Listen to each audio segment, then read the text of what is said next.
Good morning, my child. Yes, you. The one who woke up with worries braided into your thoughts. The one who carried the weight of yesterday's burdens into today. Come close. Let me speak life into your morning. Let me tell you something eternal. Let me read into your soul the sacred rhythm of a promise. The Lord is my shepherd, I shall not want. Now, doesn't that strike something deep in you? That first line is no casual sentence. It is an anchor thrown into the storm. When your heart beats a little too fast, when bills stack up like mountains and answers feel few and far between, remember this. You have a shepherd. You are not wandering alone in this wild world. No, darling. There is one who walks ahead of you. One who knows the way when you don't. You don't have to want because he provides not always what you desire, but always what you need. He's the bread when your belly growls for hope. He's the water when your spirit runs dry. He maketh me to lie down in green pastures. Oh, yes, my dear. You've been running too long, running from pain, from people, from problems. And God says, come here, rest. You don't have to earn peace. You don't have to chase after love like it's some prize for the perfect. He gives it freely. He makes you lie down not in dust, not in dirt, but in pastures, green with grace. A soft, fertile ground where hope grows again. He leadeth me beside the still waters. In this world full of noise, where notifications scream and deadlines taunt, he leads you to stillness. Not the stillness of emptiness, no, the stillness of serenity, of clarity. He says, come drink, not from the polluted fountains of fear and comparison, but from still waters that calm your anxious mind. He restores my soul. Oh, beloved, How many pieces did life break you into? How many times did you give your all and still come up empty? How many tears did your pillow hold last night? But listen now, God is not a taker, he is a restorer.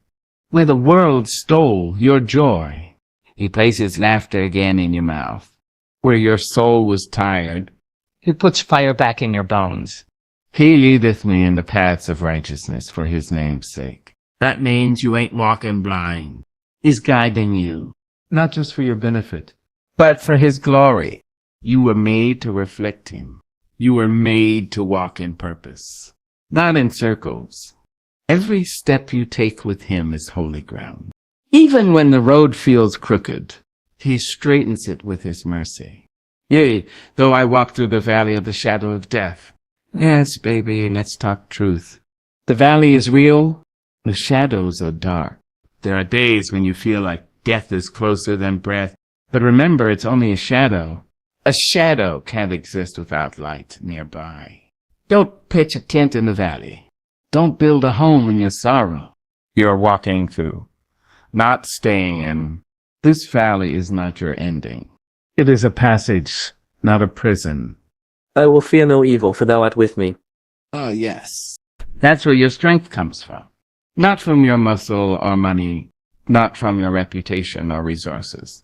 You are fearless, not because you're fearless, but because God is with you. Fear loses its teeth in his presence. He doesn't just send angels, he comes himself. Thy rod and thy staff. They comfort me. He's not just watching, he's shepherding. The rod fights off your enemies. The staff pulls you back when you wander. He disciplines because he loves. He protects because you matter. You, with your weary heart, you with your trembling hands. He comforts you like a mother rocks her child at midnight. Thou prepares the table before me in the presence of mine enemies. Oh yes, God doesn't just bless you in secret. He makes sure your haters watch. He sits you down to the table of favor, while those who doubted you grind their teeth. And baby, don't get up from that table trying to prove yourself. Just eat. Eat the peace. Eat the provision. Eat the joy. Thou anointest my head with oil, my cup runneth over. That oil is sacred. It's not for show. It's a sign of calling, of healing, of purpose. You've been chosen, not just to survive, but to thrive. Your cup, yes, even your cracked, chipped cup, runs over with the goodness of God. Surely goodness and mercy shall follow me all the days of my life. Don't you dare walk with your head down. You got divine company. Goodness is following you. Mercy is chasing you down. Everywhere you go, You are flanked by glory. Your past does not define you. Your future is not forsaken. And I will dwell in the house of the Lord forever. This life is just the first page. You are an eternal being, called to eternal love, covered in eternal grace. you don't just visit his presence. You live there. So we belong there. You dwell there. Forever and ever and ever. Amen. Oh, child, let me whisper something sacred to you before the sun rises too high in the sky, before the birds stop their morning hymns and the city hums with haste. Come close. Let me speak to your heart. Let me tell you something about the Lord that your soul already knows, but your mind sometimes forgets. The Lord is your shepherd. Not a distant God, not a lofty king too busy for your worries. No, he is your shepherd, intimate, involved, intentional. When you hear the word shepherd, don't you think of care, of someone watching the hills while the world sleeps? Someone who counts you not as a number in a crowd, but as a name etched upon his heart? You see, a shepherd doesn't clock out. He doesn't leave when the sky darkens or when wolves lurk in the shadows. A shepherd stays, stands, watches, protects. That is what your God is. He is not a landlord. He is not a guest. He is your keeper. And how we need a shepherd in this world. A world that spins so fast it makes your head ache. A world that shouts, do more, be more, have more, as if your worth were tied to your works. But here Psalm 23 opens like a window and lets the stillness of heaven flow in. It begins with the declaration of dependence, not on people, not on money, not on status, but on God himself. The Lord is my shepherd, I shall not want. Now hear me, baby. That don't mean you'll never feel lack. That don't mean you won't have days when your pockets are empty or your table feels too small. No, it means that even in those moments you will not be forsaken. It means that your provision doesn't come from the economy, but from eternity. It means that God will see to it. Yes, see to it that you have what is necessary for your destiny. Want is a tricky thing, isn't it? Sometimes we confuse want with desire. Sometimes we chase shiny things that lead to shadowed paths. But when the Lord is your shepherd, he doesn't just fulfill your cravings. He satisfies your soul. He gives you what nourishes, not just what excites. He blesses you with what will make you whole, not what will make you addicted. He leads you not to indulgence, but to sufficiency. And let me tell you, the shepherd's provision is not always material. Sometimes it's a peace that steadies your trembling hands. Sometimes it's a friend who shows up when your tears have no language. Sometimes it's a closed door that looks like a curse but was really mercy in disguise. God's provision is layered, textured, and tailored just for you. Don't you dare look at someone else's pasture and think yours is dry. Your shepherd knows your terrain.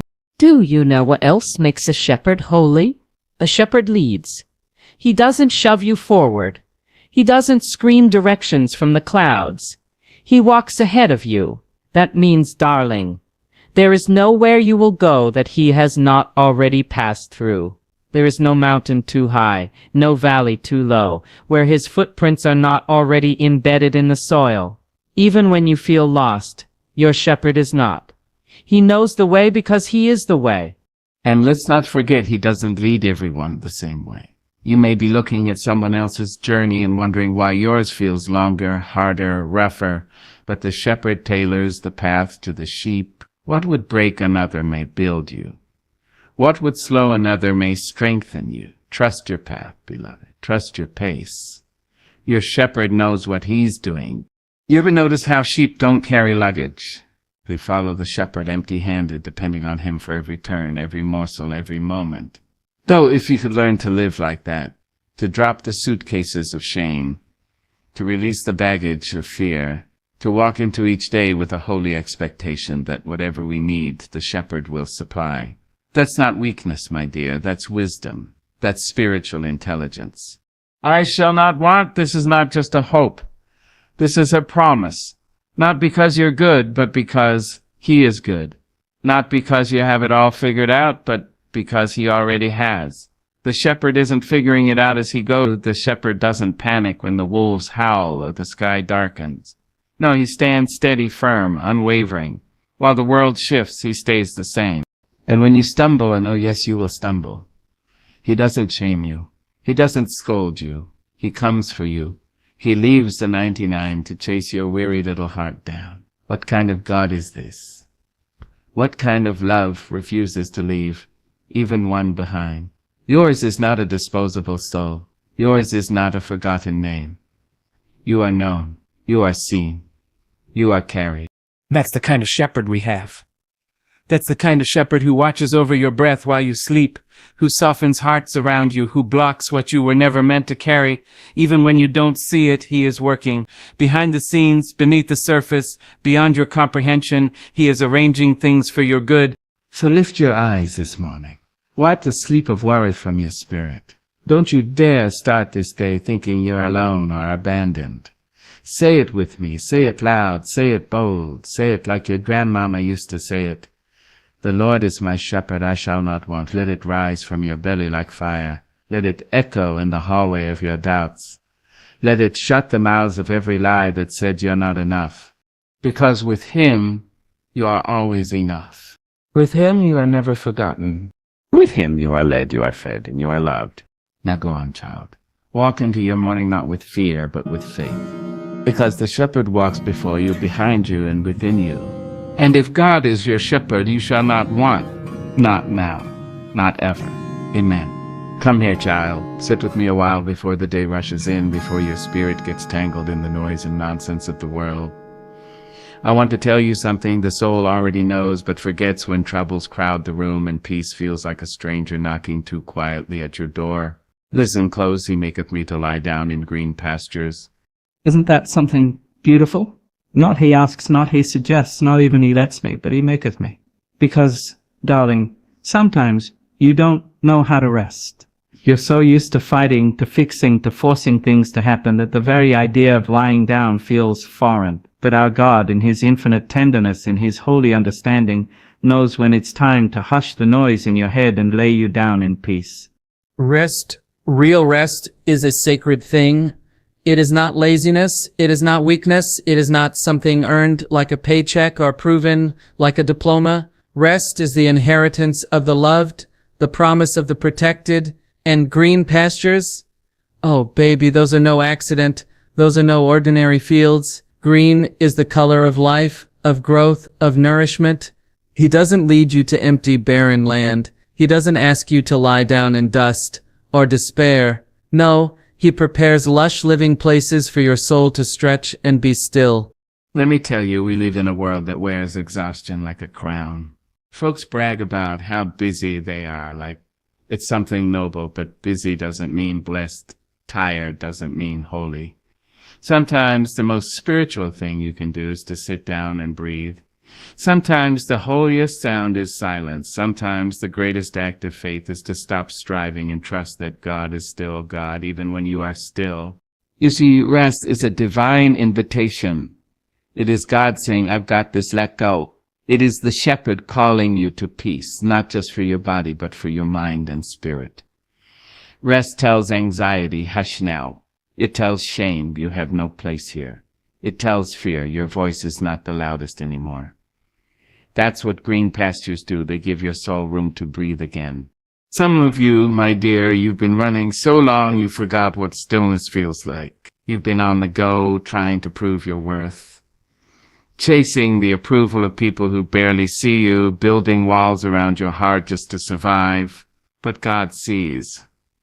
He sees how tired you are. He sees how much you've carried, and in his wisdom he leads you, not just to another task, not to another battlefield, but to a soft, sacred patch of ground where you can just...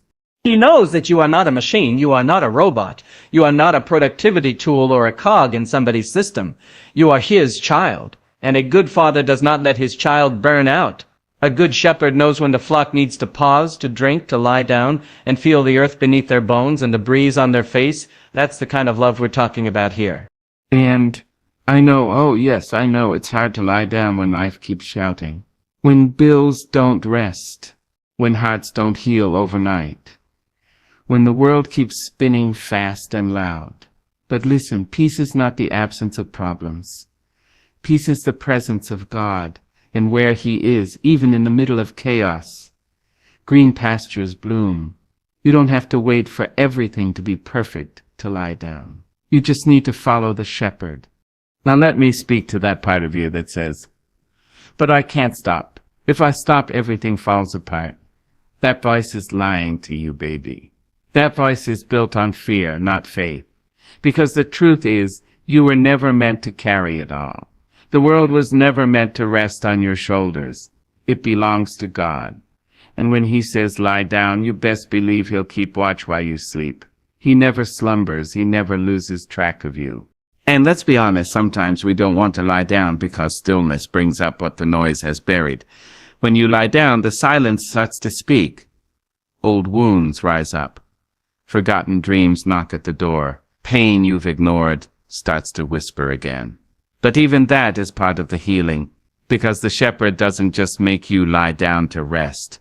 He makes you lie down to restore. He brings those hidden pieces back to the surface so He can mend them in the light.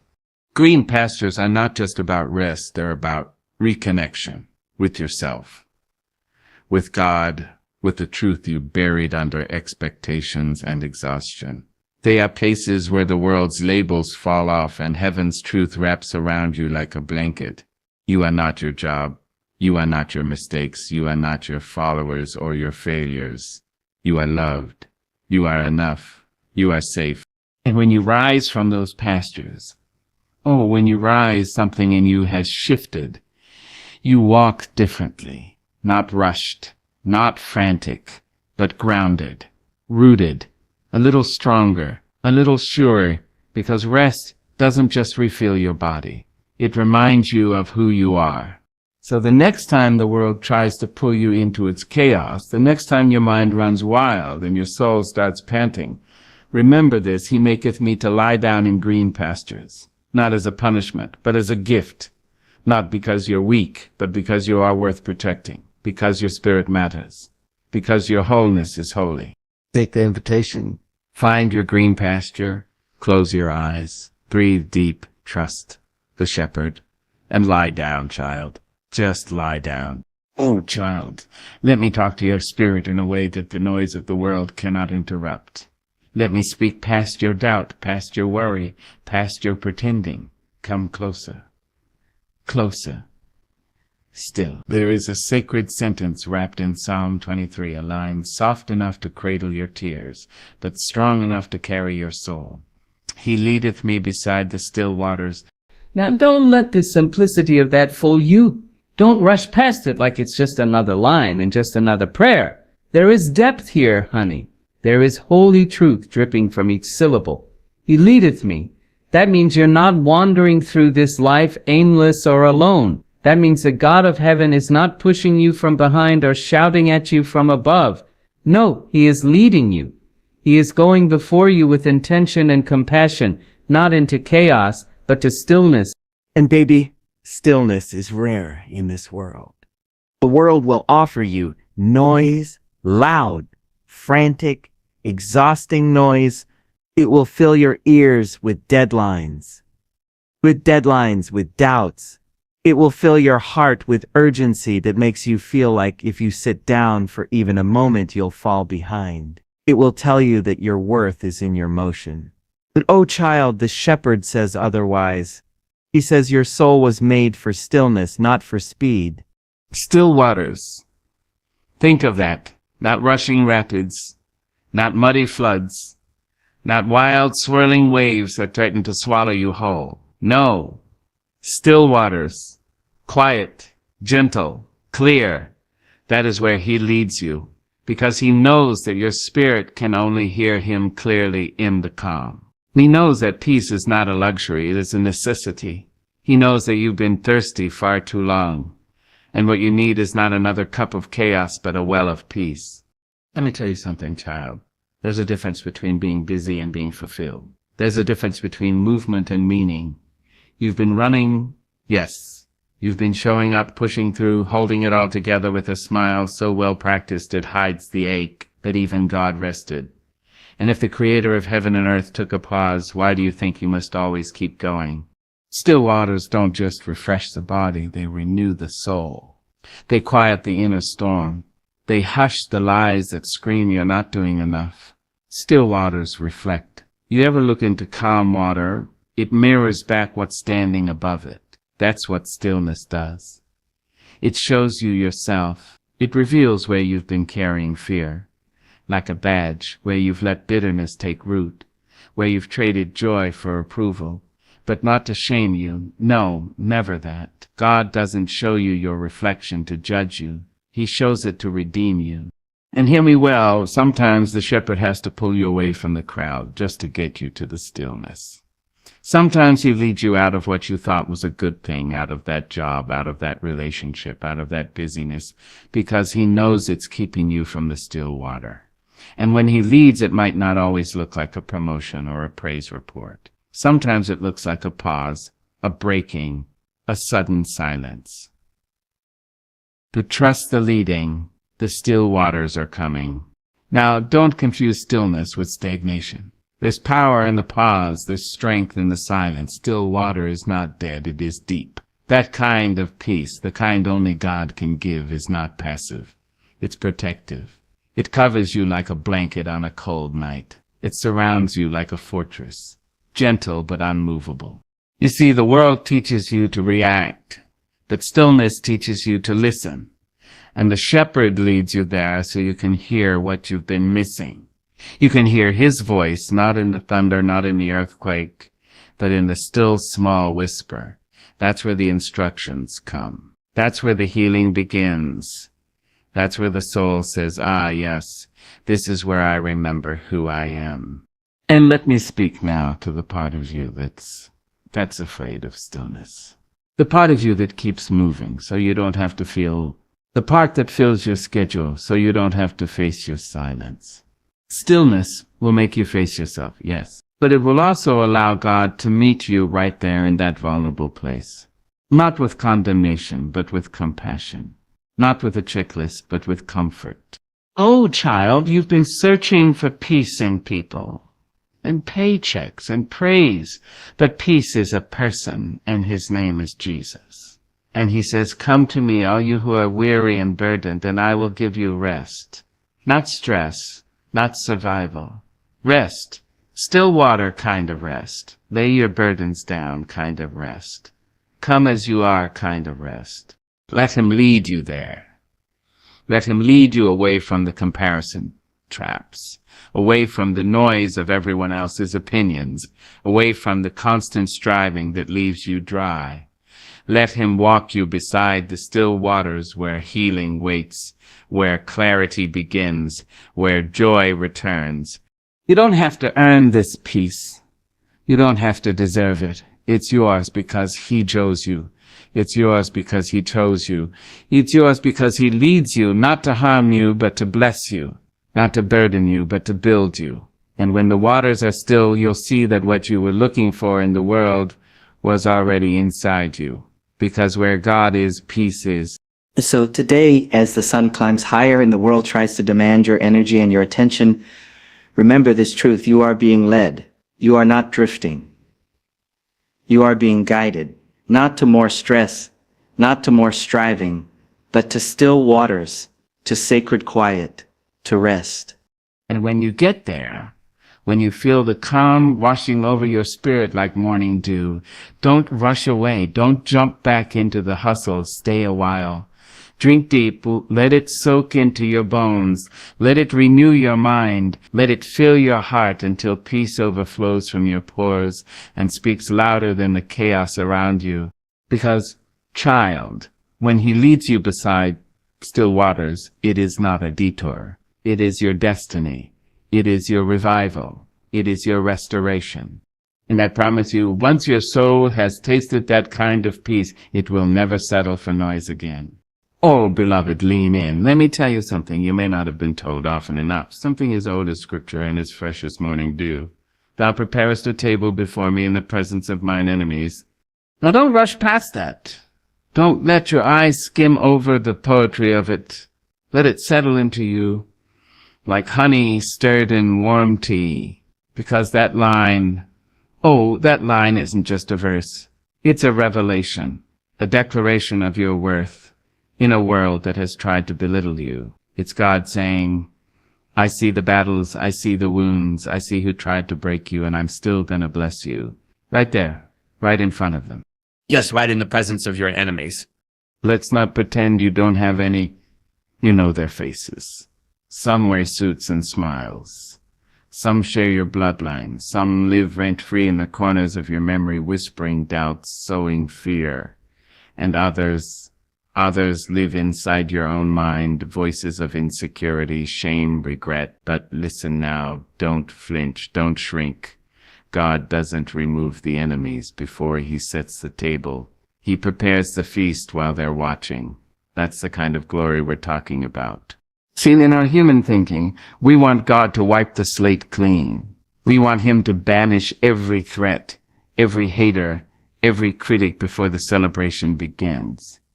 But God, he does something better. He lays out the tablecloth of favor. He arranges the silverware of grace. He sets the plates of peace and the cups of mercy, and he does it while the enemy watches. Why? Because your victory is not for hiding. Your blessing is not undercover. Your healing, your elevation, your restoration, it's meant to be seen, not because you need to brag, not because you seek revenge, but because God is writing a story with your life, and sometimes the ones who tried to write you off need to be present when the next chapter turns. Oh yes, child, your enemies are not your end. They are witnesses to the goodness of the Lord in the land of the living. And that table, that's not a plastic folding chair in the back room. That's a divine banquet of abundance, joy, redemption. It's a table not built by human hands, but by the architect of eternity himself. You didn't earn it. You didn't build it. But baby, it has your name on it. God prepares it. He doesn't rush it. He doesn't microwave blessings or serve leftovers. He prepares it. That means he's intentional, thoughtful. Every detail matters to him. The timing, the portions, the placement. It's all custom made for you. So if it's taking longer than you hoped, just know God is not late. He's preparing something that requires patience, not panic.